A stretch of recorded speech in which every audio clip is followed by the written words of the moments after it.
Welcome to the Daily Word for Daily Living, presented by Great Oaks Apostolic Church, located in the beautiful Marietta, California.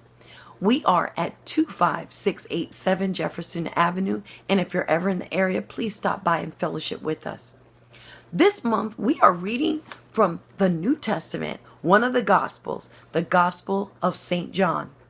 And in this book, inspired by God, but written down by the Apostle John, for us to understand who Jesus is as God, the deity of Jesus Christ.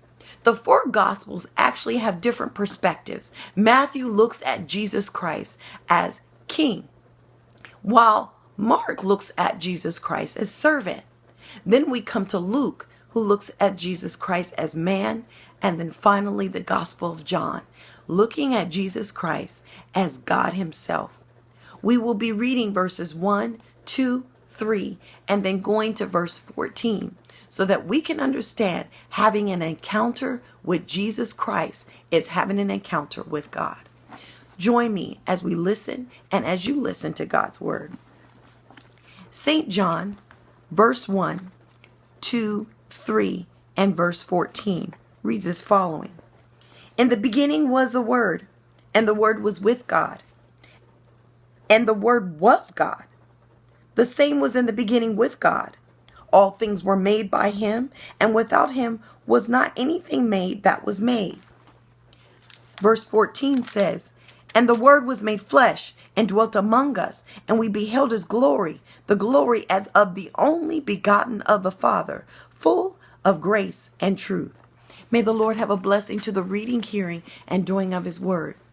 Now, what we understand about this particular gospel is that it reveals Jesus Christ as God himself. In the beginning was the Word, and that particular W-O-R-D is capitalized for a proper noun.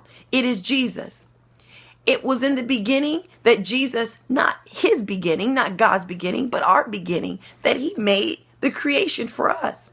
He reveals himself way back then, but he gives us his identity later on, actually in the New Testament, always hiding who his actual name is until we see him in the Gospels. When you have an encounter with Jesus Christ, you have an encounter with God. What we're going to understand by studying this Gospel of St. John is that they saw God actually in the flesh, walking among them, but didn't understand really who he was until he goes away. Let us not do the same thing. Let us know that we are introduced to Jesus Christ and we are introduced to God himself. Let us go and grow deeper in God's word and understand that we are having a relationship with God when we have a relationship with Jesus Christ. God bless.